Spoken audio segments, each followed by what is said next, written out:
भारत और पाकिस्तान का बॉर्डर राजस्थान से 1037 किलोमीटर तक की ये सीमा है। इसमें गंगानगर, बीकानेर, जैसलमेर, फलोदी, बाड़मेर और जालौर के कुछ हिस्से जो हैं वो बॉर्डर पर आए हुए हैं। अब ये चर्चा है कि ये बॉर्डर जहां लगता है, सीमा जहां लगती है, उसके 50 किलोमीटर तक भीतर का जो एरिया है, क्षेत्रफल है, वहां से अतिक्रमण हटाया जाएगा। यानी कि जितने भी अतिक्रमण वहां पर किए गए हैं, चाहे निर्माण किसी प्रकार का किया गया है, वो हटाया जाएगा। ये ऐसी चर्चाएं चल रही है, उसको लेकर सर्वे भी चल रहा है। पहले ये था कि 15 किलोमीटर तक का जो है वो दायरा था, और उस दायरे को बढ़ा करके अब 50 किलोमीटर कर दिया है। कई एजेंसियां जो हैं वो इस पर काम कर रही हैं, प्रशासनिक जो लोग हैं वो भी इस पर काम कर रहे हैं। ग्राम स्तर पर, चाहे ग्राम विकास अधिकारी है, पटवारी है, या पंचायत, ग्राम पंचायत के जो कर्मचारी हैं, उनको काम पर लगाया गया है। क्या है ये पूरा मसला, क्यों ये किया जा रहा है, क्यों जरूरी है, इन तमाम बातों को लेकर आज विस्तृत चर्चा करेंगे। चर्चा में मेरे साथ शामिल हैं बाड़मेर से वरिष्ठ पत्रकार, जो पिछले करीब 20 वर्षों से बाड़मेर जिले में पत्रकारिता करते हैं, प्रेमदान देथा जी। प्रेमदान जी, किस तरीके से इस फैसले को देखते हैं? सबसे पहले हम इसी को लेकर के बात करें। देखिए, सबसे इम्पोर्टेंट बात यह है कि अगर कहीं पर भी अतिक्रमण अगर सरकारी भवन जमीन पे अगर हो रखा है तो वो अपने आप में हटाया जाना चाहिए, क्योंकि जमीन जो है उस पे कई लोग वर्षों से अतिक्रमण कर, इसके पीछे की जो मंशा है उसके ऊपर अगर हम कहेंगे तो उसके वो ठीक ठाक होनी चाहिए।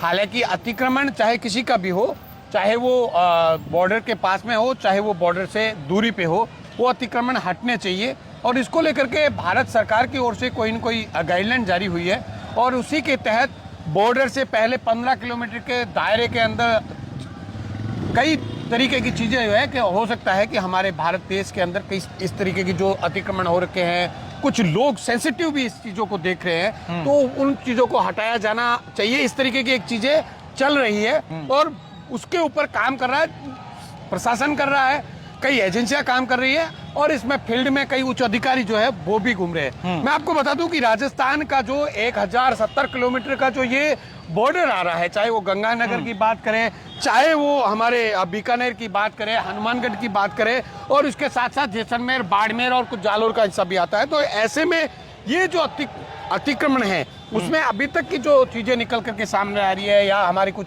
अधिकारियों से जो चर्चा हुई है, कुछ नेताओं से चर्चा हुई है, कुछ आम लोगों से चर्चा हुई है, तो उनका ये साफ तौर से कहना है कि कुछ सेंसिटिव चीजें हैं जो बॉर्डर के पैरेलल कई चीजें तैयार हुई है, उसको हटाने की एक चल रहा है, तैयारी चल रही है। उस पर काम किया जा रहा है कि कितने ऐसे चिन्हित किए जाएंगे अतिक्रमण। पहले जो आज 15 किलोमीटर के दायरे में, उसमें कई अतिक्रमण जो थे उसको चिन्हित किया गया था, जिसमें लमसम ऐसी हमारे पास इंफॉर्मेशन जो आउटसोर्स से आई थी, उसमें बताया जा रहा था कि 200 के करीब ऐसे अतिक्रमण है जिसको हटाया जाए। लेकिन नहीं, वो 200 जो अतिक्रमण है वो कौन से, सिर्फ बाड़मेर जिले में है या फिर पूरे बॉर्डर तक है? नहीं, ये बाड़मेर जिले की मैं बात कर रहा हूँ। बॉर्डर के पैरेलल पूरा अगर हम गंगानगर, हनुमानगढ़ और उससे बात करेंगे बाड़मेर, जालौर तक, तो ये संख्या शायद हजारों में जा सकती है। देखिए प्रेम जी, बहुत ही महत्वपूर्ण बात यह है, क्योंकि बॉर्डर के अतिक्रमण ऐसा नहीं है कि राजस्थान के या किसी भी देश के किसी भी कोने में अतिक्रमण सरकारी जमीन पर नहीं हो। आबादी है, लोग वर्षों से रह रहे हैं, और ये संभव भी नहीं है कि अतिक्रमण मुक्त जो है वो पूरा क्षेत्र किया जाए। महत्वपूर्ण ये है कि बॉर्डर एरिया है, पाकिस्तान का बॉर्डर लगता हुआ है, पाकिस्तान अपनी नापाक हरकतों से कभी बाज नहीं आता है। ऐसे में सेना का मूवमेंट हो, सेना के लिए जो दुश्मन देश से कोई लोग आए या दुश्मनों से कोई मिले हुए लोग हैं, उनके छिपने की जगह हो या फिर ये हो, तो ये देश की आंतरिक दृष्टि के हिसाब से बहुत ही महत्वपूर्ण है। सवाल मेरा ये है, देखिए, सबसे इम्पोर्टेंट बात है कि देश की आंतरिक सुरक्षा को लेकर के यह बहुत ही महत्वपूर्ण कदम इसलिए भी हम कह सकते हैं क्योंकि हमने कई बार देखा है, आपने पहले भी खबरों में हम लोगों ने इसको कवर भी किया है, कि कई ऐसे अवांछित लोग जो है वो कहीं से चल करके बॉर्डर तक जा करके बॉर्डर की सुरक्षा को फाइंड आउट करते हुए पाकिस्तान की जो एजेंसियां हैं उन तक ही पहुंचाया गया है। तो ये हमारे देश के लिए अपने आप में बहुत खतरनाक है, क्योंकि हमने बॉर्डर के ऊपर कवर करते हुए कई बार देखा है कि मात्र 500 मीटर पे इस तरीके के अतिक्रमण बने हुए, इस तरीके के निर्माण बने हुए हैं, जो कि किसी भी तरीके की सुरक्षा एजेंसियों को वहां पर धत्ता बताया जा सकता है। क्योंकि 500 मीटर में जो जवान वहां पर ड्यूटी करते हैं, वो उन जवानों के बीच में, क्योंकि आप सोचेंगे कि 500 मीटर के दायरे में जवान 200 मीटर एक साइड में गया तो वो 200 मीटर उसको जाने में कोई ज्यादा टाइम नहीं लगता है और वो पार कर सकता है। तो ऐसे में हमारे देश की सुरक्षा के लिए ये जो कदम उठाया जा रहा है ये कहीं न कहीं ठीक है, लेकिन इसके लिए योजना जो है, जो तैयारियां चल रही है वो बेहतरीन तरीके से हो और उसके अंदर ऐसा महसूस किसी को भी नहीं हो कि ये किसी न किसी तरीके से मेलाफाइड तरीके से ये किया जा रहा है। ये महसूस इंटेंशन किसी प्रकार का किसी के प्रति नहीं होना चाहिए, निश्चित तौर पर। बिल्कुल। देखिए प्रेम जी, एक और अहम सवाल है। हम पिछले लंबे समय से इस बॉर्डर एरिया को कवर करते हैं। कई बार हमने देखा, हमारे जिले की अगर बात करें तो बॉर्डर पार से ड्रोन से जो है स्मगलिंग होती है, यहाँ पर हेरोइन आती है। कई बार हमने देखा कि पाकिस्तान का बॉर्डर पार करके कई लोग यहाँ आ चुके हैं। एक बार तो कुछ साल पहले जो 2 घुसपैठिए आए तो बीएसएफ ने उनको मार गिराया था। इससे पहले अगर हम बीकानेर गंगानगर की वर्तमान की बात करें तो पिछले 6 महीनों में ही कई बार इस प्रकार की हेरोइन जो है वो ड्रग्स वहाँ पाकिस्तान से यहाँ ड्रोन के माध्यम से आ गए। बाड़मेर से हमने देखा कि वहाँ आए, फिर ऊँटों से सप्लाई पंजाब और फिर कहाँ हो जाता है। ये भी एक अपने आप में महत्वपूर्ण है, क्योंकि देखिए अगर वहाँ एरिया क्लीन होता है, ऐसी चीजें नहीं होती हैं, तो कहीं ना कहीं ऐसी जगह पर दूसरे लोगों को, आम लोगों को जाने में भी परेशानी होगी। जब ये एरिया कवर पूरा हो जाएगा अंडर आर्मी या अंडर बीएसएफ या अंडर जो प्रशासन के हो जाएगा। देखिए, सबसे इम्पोर्टेंट बात यह है कि बीएसएफ को इसके ऊपर कहीं न कहीं ज़्यादा अभी जो भारत सरकार की ओर से उनको उनके जो दायरा है वो बढ़ा दिया गया है। पहले जो बॉर्डर के नज़दीक था 15 किलोमीटर, उसको बढ़ा करके अब 50 किलोमीटर के दायरे में किया गया है। और उसी 50 किलोमीटर के दायरे के अंदर इस तरीके की जो अतिक्रमण है, उसको हम कह सकते हैं कि जिसकी जो मंशा है वो कहीं न कहीं उसके पीछे की गड़बड़ है। और ऐसे कई वहाँ पर निर्माण जो है वो बन गए हैं। कई ऐसा लगता है कि करोड़ों रुपए खर्च हो गए हैं। आखिर वो पैसे कहाँ से आए? क्योंकि ये जो इलाका है यहाँ पर पानी पीने के लिए लोग तरसते हैं। लोग अपने घरों से, क्योंकि आर्थिक इतने संबल नहीं तो करोड़ों रुपए कहाँ से आ रहे हैं? पहली बात ये भी है। इस तरीके की भी चीजें यहाँ पर बॉर्डर के नजदीक हुई। दूसरा सबसे इम्पोर्टेंट चीज ये भी है कि हमने देखा है कि अभी कुछ ही दिनों में पहले स्पेटिक जो एक अपने आप में ड्रग्स है, जो बहुत खतरनाक ड्रग्स थी, वो पाकिस्तान से यहाँ आदन हो रही। तो अब क्या है, ये ड्रोन का सिस्टम जो आ चुका है, उस ड्रोन की वजह से पाकिस्तान के उस पार से अगर आदमी कोई इस तरीके की हरकत करता है तो वो अगर 50 किलोमीटर के दायरे में ऐसे कोई अवांछित लोग नहीं रहेंगे तो कहीं ना कहीं ये हम कह सकते हैं कि उनकी जो मंशा है उसके विपरीत काम होगा, क्योंकि हमारी एजेंसियां हैं वो सक्रिय होगी। इसके साथ ही साथ में बॉर्डर में हम अगर बात करें तो पहले यहाँ पर सीआईडी की चौकियाँ थी। सीआईडी के कर्मचारी यहाँ रहते थे। बॉर्डर के पैरेलल करीब 27 चौकियाँ, जो मैं बाड़मेर की अगर बात करूँ तो बाड़मेर की 27 चौकियाँ थी, जो कई साल पहले उसको बंद कर दिया गया।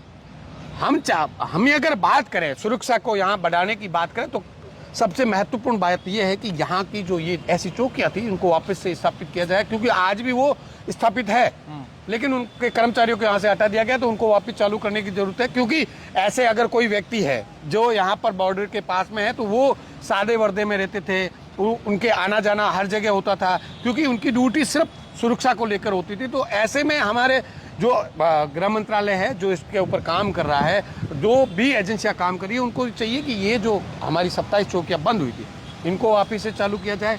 साथ ही साथ देखिए, हमारे को अतिक्रमण हटाने से कुछ चीज़ों का फायदा होगा, लेकिन इसके साथ ही साथ अगर हमारे ये इस बॉर्डर को अगर पूरी तरीके से हमारे मजबूत करना है तो उसके लिए क्या होगा कि हमारे जो पहले सोर्स एक फंड आता था जिसमें क्या सोर्स डेवलप की जाती थी, एजेंसियों के द्वारा सोर्स डेवलप किया जाता था, वो सोर्स को कुछ देखिए, कोई भी व्यक्ति अगर आपको कोई सूचना दे रहा है तो उसके पीछे कहीं न कहीं उसको आर्थिक लाभ जरूरी है, क्योंकि यहाँ से जो युवा काम दिल से करेगा। यहाँ जो युवा कुछ भटक रहे हैं वो आर्थिक लाभ के लिए ही भटक रहे हैं। उनकी मंशा ऐसी नहीं है कि हम देश को क्षति पहुंचाए, लेकिन कहीं न कहीं वो आर्थिक जाल में फंस करके वो देश को नुकसान पहुंचाने के लिए तैयार होता है। तो ऐसे ही हमारा जो सोर्स फंड है उसको डेवलप किया जाए ताकि यहाँ के युवाओं को, यहाँ के लोगों को तैयार किया जाए, ताकि हमारे पास सूचना जो है ऐसी अवांछित लोग जो है जो कुछ गतिविधि करें तो वो कम से कम एजेंसियों तक पहुंच पाए। देखिए, अब मेरा अगला जो अपन बात चर्चा करेंगे वो चुनौती पर है। ये जो पूरा बॉर्डर एरिया है 1070 किलोमीटर 27-37 जो भी किलोमीटर ये एरिया है, यहाँ पर अगर कई जिलों की बात करें तो सरकार ने खुद जो है सोलर कंपनीज को ज़मीन अलॉट कर दी है। कई स्कूलें होगी, कई मंदिर हो गए, कई मस्जिद हो गए, कहीं पर मदरसे होंगे, कहीं पर जो है लोगों की आबादी होगी, घर होगी। अगर हमारे इस बॉर्डर एरिया की बाड़मेर की बात करें, जैसलमेर बाड़मेर की विशेषकर अगर हम बात करें तो बाड़मेर के बॉर्डर पर अधिकतर जो गांव आते हैं 50 किलोमीटर या 15 किलोमीटर में भी, उसमें अधिकतर अल्पसंख्यक समुदाय के लोग रहते हैं। उनकी धार्मिक भावनाएं उन मस्जिदों से जुड़ी हुई है, बच्चे मदरसों में पढ़ते हैं। तो क्या ये अपने आप में एक बड़ी चुनौती रह सकती है? सोलर को जमीन जो सरकार ने अलॉट की है तो क्या वो भी हटेगी, या फिर टारगेटेड किसी चीज को लेकर के वहां अतिक्रमण हटाया जाएगा? देखिए, हालांकि कोई भी सरकार अगर कदम उठा रही है तो वो किसी समुदाय को, किसी जाति को, किसी धर्म को टारगेट नहीं करती है, क्योंकि भारत का संविधान जो है वो बिल्कुल साफ कहता है कि किसी आप धर्म को टारगेट नहीं कर सकते।